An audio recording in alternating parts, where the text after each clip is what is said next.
kaibigan, dito na sa bisyo ng bayan. Ibigay ang inyong kailangan at italinig ang totohanan. Serbisyo Balita, unang-unang mamamayan. Serbisyo Balita, asahan ilang paman.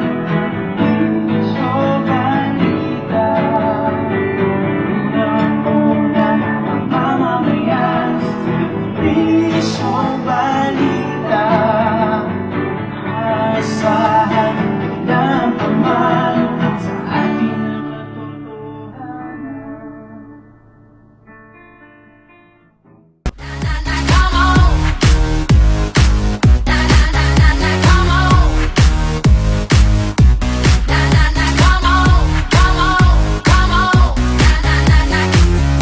It's so good being bad. There's no way I'm turning back. Now the pain is my pleasure, 'cause nothing can measure. Love is great, love is fine. Out the box, out of line. The affliction of the feeling leaves me wanting more. 'Cause I may be bad, but I'm perfectly good at it. Sex in the air, I don't care, I love the smell of it. Sticks and stones may break my bones, but chains and whips excite me. Ito po ang inyong punong bayan, Walter D. Echeverria Jr., nagsasabi at nagpapayong ugaliing manood ng mga programa sa Serbisyo Balita Live Online Channel, ang nag-iisa at nangungunang webcast channel sa buong Calabarzon Region 4A. Mabuhay po at isang magandang buhay sa lahat. My love, you can call me any day or night long.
Ugaliin manood ng Serbisyo Balita live online tuwing araw ng Lunes, Miyerkules at Biyernes. Ito po si Konsehal Echit Despasido ng Lungsod ng Binyang.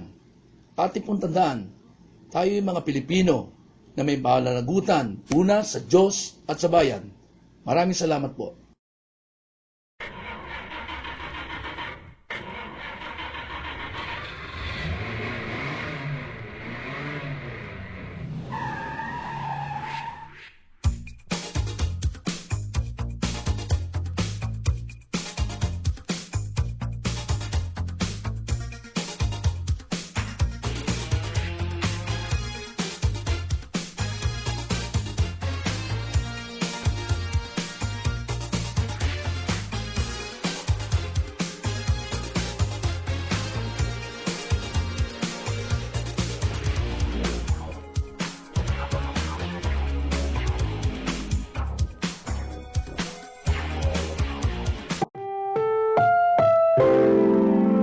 Programang ito ay rated SPG. Striktong patnubay at gabay ng magulang ang kailangan. Maaaring may masiselang tema, lengguwahe, karahasan, sexual, horror o droga na hindi angkop sa mga bata.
Isang mainit na magandang araw sa lahat na patuloy na sumusubaybay sa Serbisyo Balita Live Online.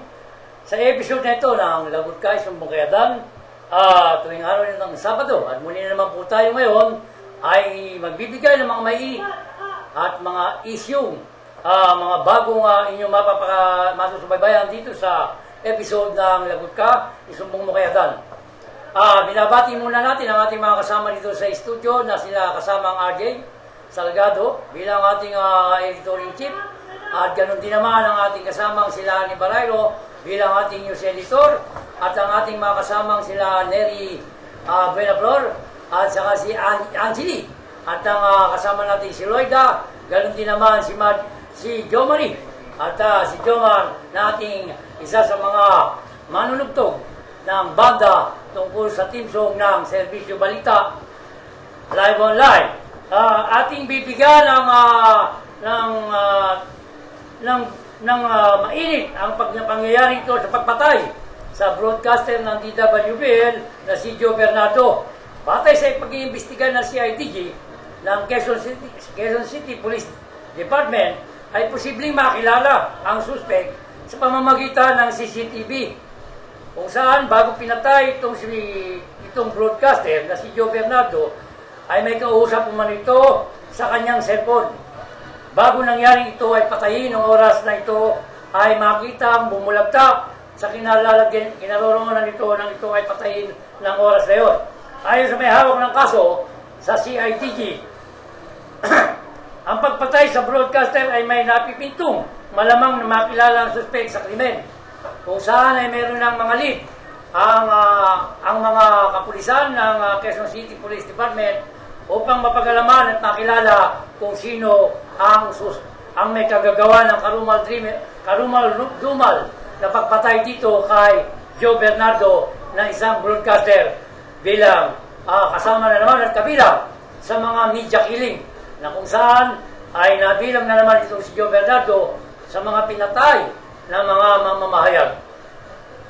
Okay, ating pong ipaabot sa ating mga kababayan at mga taga-subaybay kung saan ay papanawagan din natin sa mga istasyon ng PNP kung may mga natatanggap itong tawag hinggil sa mga text message o anumang tawag mula sa mga reklamo na tungkol sa 1602 at mga 9287, ay mangyari po lamang mga kapulisan namin o mga sir na alamin po muna kung kaninong outlet, kung saan ito ang kanilang opisina, upang mapagalaman na ito nga ay legitimate reporter o may mga outlet na sinusulatang dyaryo o mayroon mang mga radio station na kanilang pinagbo-broadcastan, para mapagalaman kung ito nga ay mga lehitimong nag-work up ng kanilang trabaho sa field, upang mapagalaman ito ay tama lang na magbigay ng kanilang impormasyon na nauukol sa mga 1602 o 9287. Hindi po natin sinasabi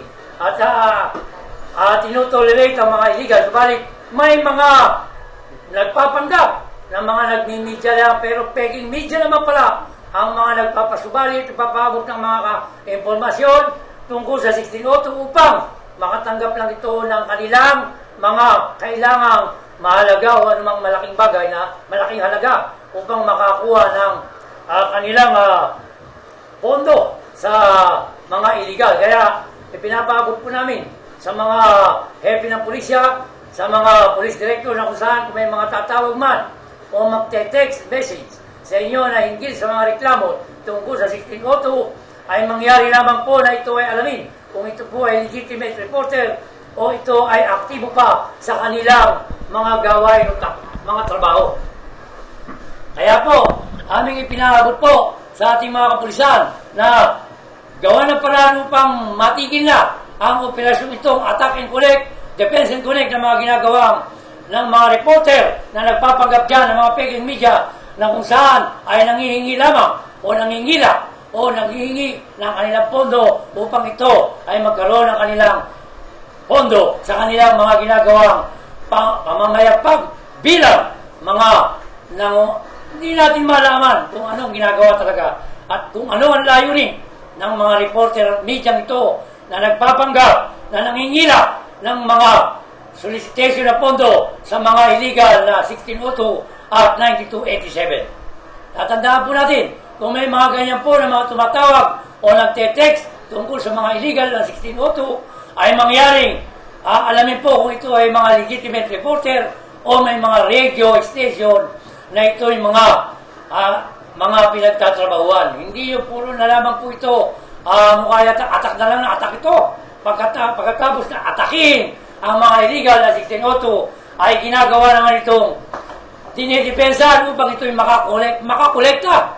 Ayon sa ating source, may mga nakakapagpaabot po sa ating kalaman na may mga nagte-text daw sa mga kapulisan natin upang ireklamo ang 1602.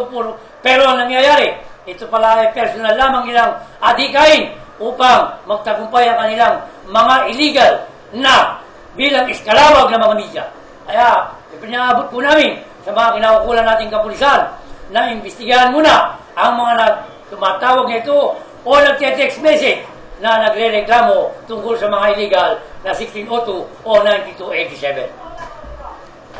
Okay, ating pong bibigyan ng pagkakataon na mangyari po ang 40th founding anniversary na ginanap kanina lamang sa Luneta, Grandstand, ngayong araw ng Sabado, November 7, taong 2015. Makikita po natin mamaya kung paano ang nakita natin sa video kung saan ay nakita po natin na nagparada ang mga tauhan ng MMDA sa pangunguna po ng bagong talagang chairman ng MMDA na si Emerson Carlos. Ay siya po ay makikita na pinapanood po ang mga exhibition na ginaganap ng kanyang mga motorcycle unit ng MMDA. At nandiyan nga po, pinakita natin kung paano rin na makikita mga ginagawa pag-rescue ng MMDA group sa pamamahala ng dating chairman na ito na si Atty. Francis Tolentino na ngayon naman ay pinamamahalaan ng kanyang deputy chairman ng MMDA na tumatayo ngayong acting chairman na si Emerson Carlos. Ganon din naman ating nakausap mga mahal namin taga-subaybay, si Atty. Manuel Saruca, kung saan ito ang tumatayong PIO ng MMDA sa kasalukuyan bilang traffic director ng operation ng katrapikan sa operation ng mga MMDA traffic group. Kaya makikita natin ang ginagawa po ang exhibition dahil sa ginanap pong yan ng 40th founding anniversary ng Metro Manila Development Authority. Ayan po, nakita natin ang marami ring mga nakaparadang fire truck dyan kung saan ay nakalagay dito kung ano mga ginagawa nito. May mga rescue, meron ding mga kalasaga kung saan ito ang gumaganap sa clearing operation kung sakali mang merong mga hindi nais-nais na mga vendors o namang mga illegal struktura sa mga lugar ng lungsod at bayan na nasasakupan ng Metro Manila. Ayan po, makikita po natin ang mga grupo ng MMDA dyan sa Luneta Grandstand.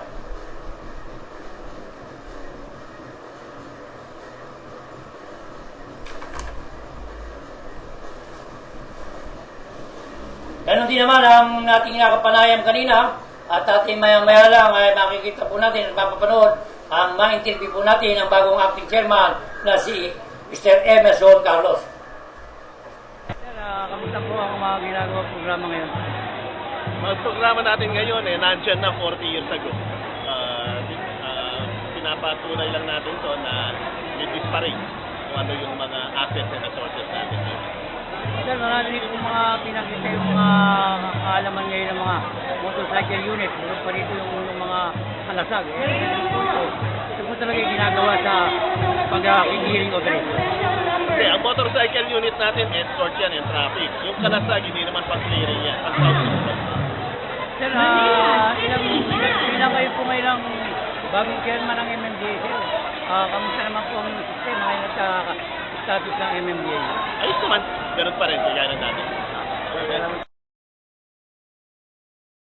Okay, at ating Bibigyan naman ng pagkakataon ngayon yung ang ginawa ng mga taga-Yolanda victim kung saan ay libo-libong mga Yolanda victim, residente ng biktima ng bagyong Yolanda ang naglakad sa mahabang tulay ng San Juanico Bridge upang ipaabot ang kanilang hinanakit sa mga kinaukulang opisyal ng gobyerno na hindi nakarating sa mga biktima ang mga tulong donasyon mula sa iba't ibang bansa nang mangyari ang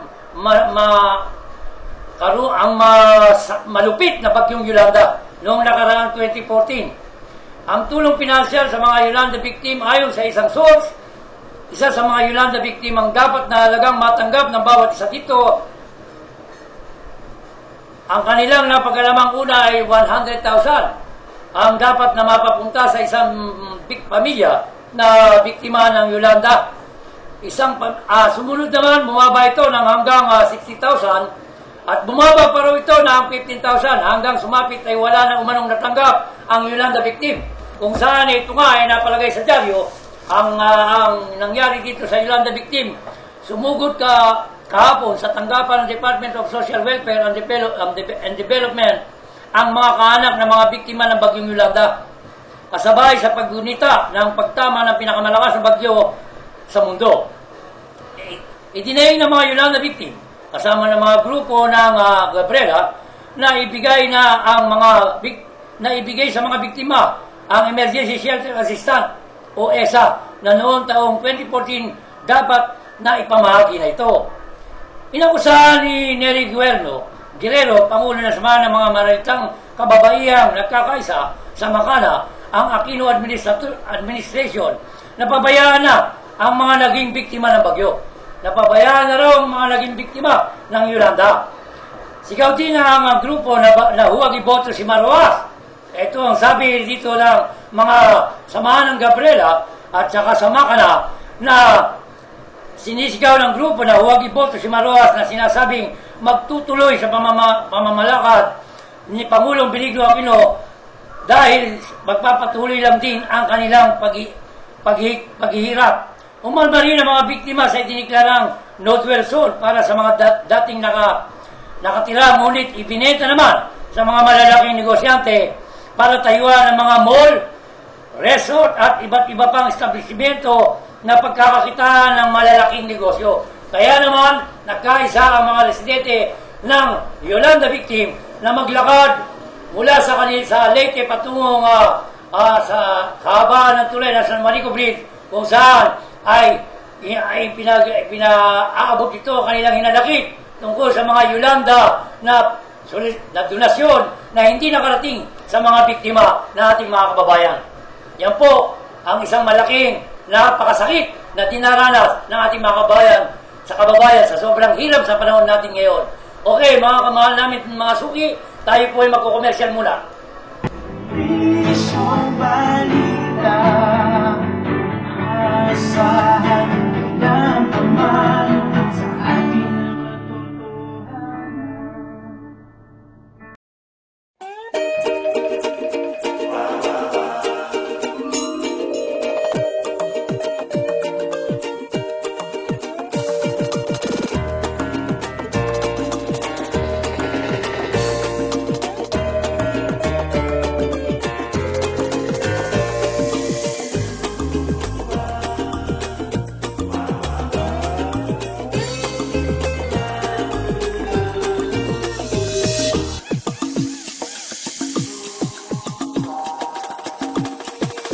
katotohanan.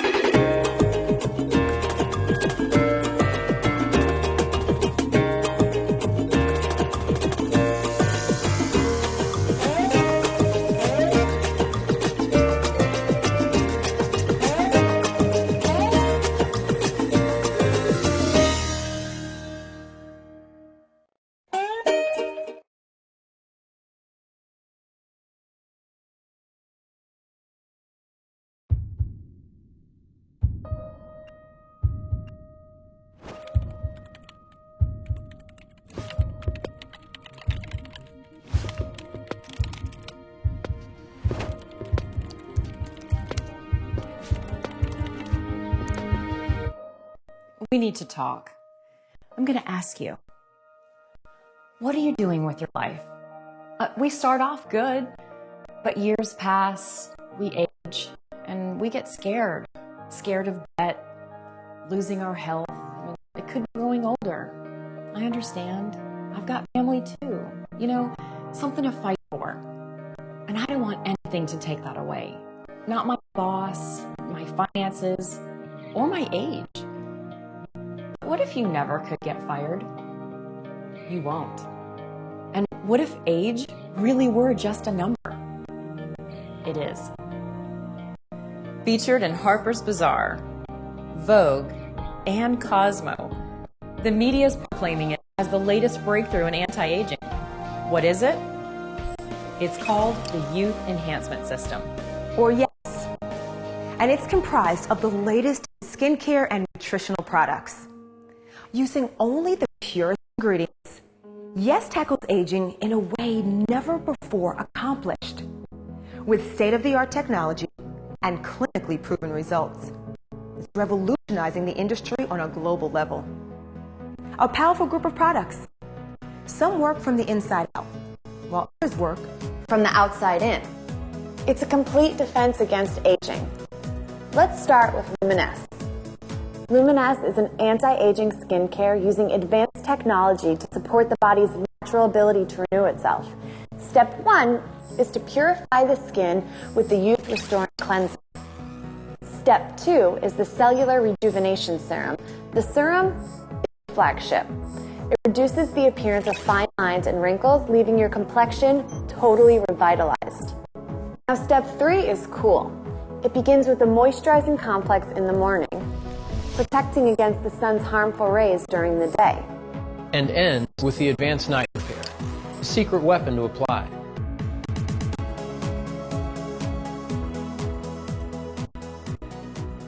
Galing manood ng Serbisyong Balita live online tuwing araw ng Lunes, Miyerkules at Biyernes. Ito po ang inyong likod, Kapitan Jose Joel L. Aala ng Barangay Don Jose, Santa Rosa City, Laguna. Laging handang umalalay sa inyo. Okay, muli tayo nagbabalik po dito sa episode ng Lagot Kayo sa Mukayadan. Ang oras po natin ay ganap na alas 4:47 na po ang ating oras ngayon. At ating tinatalakay pa rin nga, katulad nga ng mga pangyayari dito sa Yolanda, victim kung saan ay naglakad po ito sa kahabaan ng tulay ng San Juanico Bridge upang ipaabot sa mga kinaukulan ng gobyerno ang kanilang hinaing tungkol sa mga financial na tulong na hindi nakarating sa ating mga kababayan dyan sa parte ng Kabisayaan, ang pangyayari na hindi po nila naramdaman ang anumang mga tulong na pinansyal na dapat na ay mapapunta sa kanila upang makatawid po sila sa kanilang mga naranasang mapapait na mangyari po ang kanilang mga kabayan ay halos palisin ng malupit na bagyong Yolanda. At ating nga pong bibigyan din ng pansin kung saan nabanggit nga rito ng mga Gabriela, ng samahan ng Gabriela at saka sama ka na kasamahan ng mga kababayan na kung saan ito raw si running president Mar Rojas huwag na raw pong iboto sapagkat ito rin daw pala magpapatuloy ng daang matuwid at mukha yatang ayaw na yatang magkaroon ng pagtitiwala ng ating mga kababayang mga Yolanda victim na muling manaig pa o mamayag pa bilang makapangyarihan ang panuntunan ito ni Pangulong Benigno Aquino ang tungkol sa daang matuwid o tuwid na daan. Kaya sabi ng mga Gabriela at saka sama ka na huwag nang iboto si Mar Rojas. Sa madalit sabi, mukha yatang talagang gusto ng mga kababayan nating Yolanda, victim na baguhin na ang takbo ng ating pamahalaan. Ang katotohanan ay makatotohanan na. Kaya po, tama lang po yan na sa ating mga kababayang mga taga-Yolanda na kayo po ay talagang ipaglaban po ninyo ang inyong mga karapatan at upang mabigyan ng katarungan ang mga dapat na mapunta sa inyong tulong financial ay nananggaling sa iba't ibang bansa na itinulong sa bagyong Yolanda victim ay talagang dapat po sanang matanggap po ninyo yan. Yan po ay karapat dapat lamang na inyong matanggap sapagkat yan po ay para sa mga taga-Yolanda victim. Kaya ay pinapaabot naman natin sa mga kinaukulang opisyal, lalo na sa DSWD, diyan kay Secretary Jinky Soliman, na kung maaari lang po ma'am, pakiayos nyo na po ang mga problema ng Yolanda upang ito ay magkaroon naman ng magandang harapin sa darating na Kapaskuhan. Okay ating pong isusunod mga mahal naming taga-subaybayan tungkol dito sa problema ng ISAT, kung saan ay ating pong pinuntahan ng ISAT dahil nga dito sa nagreklamong guro tungkol sa pagkamatay ng kanyang anak, ng kanyang baby, habang ito ay nasa kanyang sinapupunan sa loob ng 9 na buwan, ay matapos na siya ay umakyat ng papunta ng akyat ng 4th floor, pababa ng ground floor, kung saan ay inabot ng panganganak itong guro, at ito ay nagreklamo tungkol dito sa kababayan ng ISAT College. Ayon dito sa ating napagalaman, ito ay minabuti ng inyong lingkod dito sa Serbisyo Balita Live Online. Sa episode ng Lagot Ka, Sumbong Kayatan, ay pinuntahan po natin ang lugar ng ISAT College upang kausapin itong si Mr. Brent Manyoska, na tumatayong siyang bilang isang pinakamataas yan o head ng ISAT College, kung saan ito po ay medyo hindi po tayo binigyan ng pagkakataon ng oras upang ito ay ating makausap at makapanayam tungkol dito sa mga nagaganap at reklamo ng mga estudyante tungkol dyan sa ISAT College. Nakita natin sa loob ng tanggapan nitong ISAT College ay mga kabataan ang nag-a-apply. Kamakalawa lamang, ayon sa natanggap nating impormasyon, ngayong buwang ito ng Nobyembre, ay tumatanggap ng Training Work Scholarship Program itong ISAT College na pinamamahalaan ni Mr. Brent Manyoska. Minabuti naman po lang inyong lingkod na makapanayam ito si Brent Manyoska, subalit mukha yata medyo umiiwas itong nasabing head ng ISAT College na si Mr. Brent Manyoska. Ang Training Work Program ay para sa mga scholar daw ng TESDA. Una sa mga walang trabaho na ito. Pangalawa, ang training program na binubuksan daw ngayon nitong ISAT College ay tungkol daw sa mga walang trabaho at sa mga out of school youth o walang pera ay maaaring magkaroon ng skills. Samantalang ang bawat bayad ng TESDA sa bawat estudyante ay umaabot daw sa halagang 5,000 ang tinatanggap nitong scholarship para sa scholarship program na siyang alituntunin na programa ng TESDA. Yan po. Dito lamang November 3, ay may binuksang training seminar ang ISAT College na kung saan ay gaganapin daw ito sa para sa ang training sa mga call center. 13 araw daw po ito mga suki. Ang training na bali ang mangyayari ito ay 100 oras ang pag-OJT ng mga mag-aaral dito. Ang tanong, saan manggagaling ang gastusin ito? Sa 13 araw na training ng mga call center sa TESDA o sa scholarship fund ba ng TESDA, manggagaling ang gastos o pondo na magagastusin sa mga pag-OJT nitong mga estudyante ng ISAT College, na kung saan ito raw ay may tuition fee naman na sinisingil ang ISAT College sa mga estudyante na nag-a-apply dyan sa paaralan ng ISAT College. Kaya kami naman ay nagtataka lamang bakit parang binabaliwala na lang nito si Mr. Brent Manyoska ang ating nang tayo ay magsadya sa tanggapan nito upang makapanayam. Subalit mukha yatang hindi tayo dito binibigyan ng oras at binibigyan ng pansin upang makaharap. Kaya naman nang makausap natin ang security guard, ang sabi ng security guard dito ay hindi niya raw alam kung saan nagpunta ang kanilang head na si Mr. Brent Manyoska, at ito raw ay nagpunta sa Boracay at meron daw inihatid na mga ilang estudyante upang doon yata magkaroon ng training program.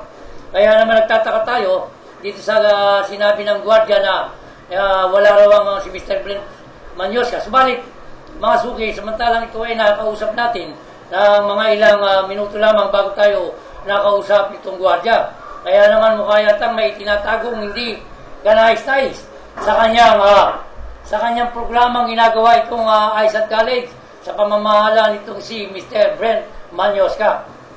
Ating tinatawagan ng TESDA Regional Officer dyan sa main office ng TESDA sa Taguig, kung saan mangyaring amin pong pinapaalam sa inyo kung po pwede lang po pakicheck o paimbestigahan lang ang mga nagaganap dito sa ISAT College upang mapagalaman kung may katotohanan ng mga aligasyon na tungkol dito kay Mr. Brent Manyoska sa 13 days training program na ginagawa nito sa nagaganapin sa Para-Para sa mga tungkol sa call center.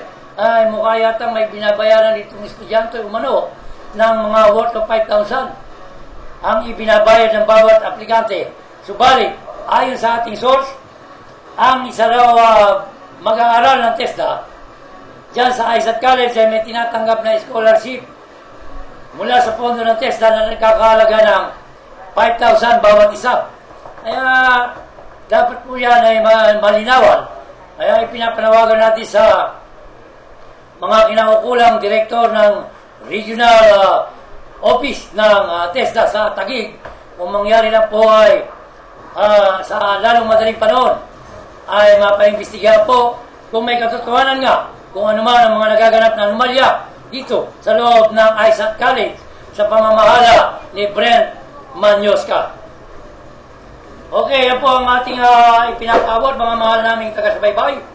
Ang tungkol sa ISAT College ay inireklamo rin po ito ng kanilang guro na kung saan ay hindi po ito binigyan ng maternity leave na kamakailan lamang ay ating tinalakay din dito sa episode ito ng Lagot Kay Sumukayadan, kung saan ay hindi po na binibigyan ng pansin pa ng mga ilang kinaukulan ng mga opisyal ng TESDA ang tungkol dito sa reklamo nitong guro na tuturo dyan sa ISAT College. Sandali lang po tayo at maya lang ay babalik muli ang inyong episode ito ng Lagot Kay Sumukayadan. Tayo po ay magpo-commercial po lamang. Isang balita, asahan ng paman sa ating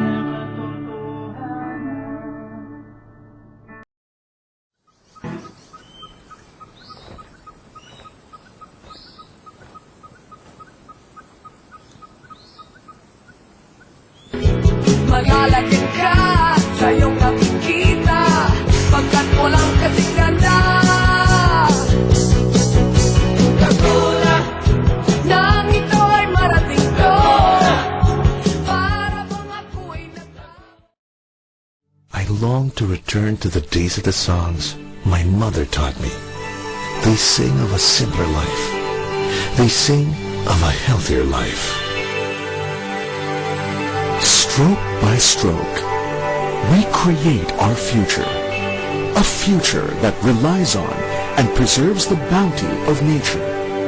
A future that looks back on a simpler time, but strives to benefit generations to come. A future by New Valley. A breakthrough development where people and nature thrive in a truly balanced environment. And only one developer can turn this vision into reality. Ayala Land.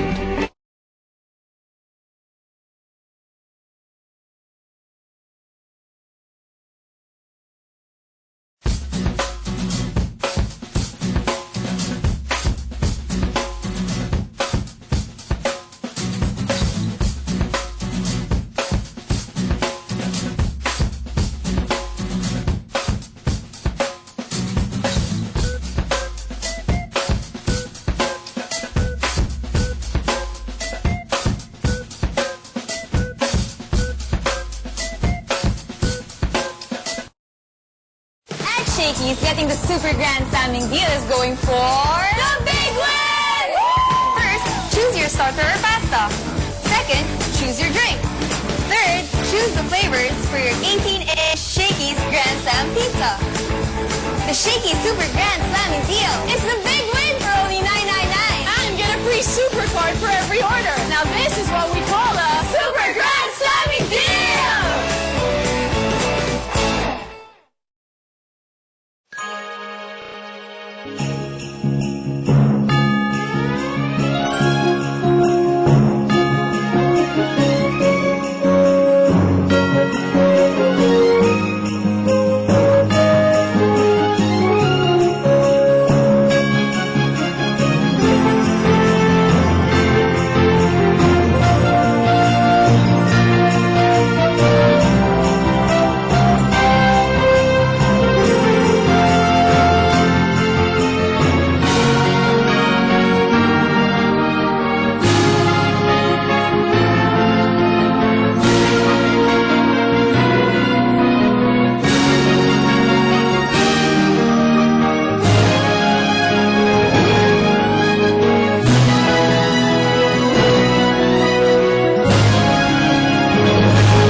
Shakey's getting the Super Grand Slamming Deal is going for the big win! First, choose your starter or pasta. Second, choose your drink. Third, choose the flavors for your 18-inch Shakey's Grand Slam Pizza. The Shakey Super Grand Slamming Deal is the big win for only $9.99. And get a free super card for every order. Now this is what we call a Super Grand Slamming Deal!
Shakey's getting the Super Grand Slamming Deal is going for the big win! First, choose your starter or pasta. Second, choose your drink. Third, choose the flavors for your 18-inch Shakey's Grand Slam Pizza. The Shakey Super Grand Slamming Deal is the big win for only $9.99. And get a free super card for every order. Now this is what we call a Super Grand Slamming Deal!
I long to return to the days of the songs my mother taught me. They sing of a simpler life. They sing of a healthier life. Stroke by stroke, we create our future. A future that relies on and preserves the bounty of nature. A future that looks back on a simpler time, but strives to benefit generations to come. A future by New Valley. A breakthrough development where people and nature thrive in a truly balanced environment. And only one developer can turn this vision into reality. Ayala Land.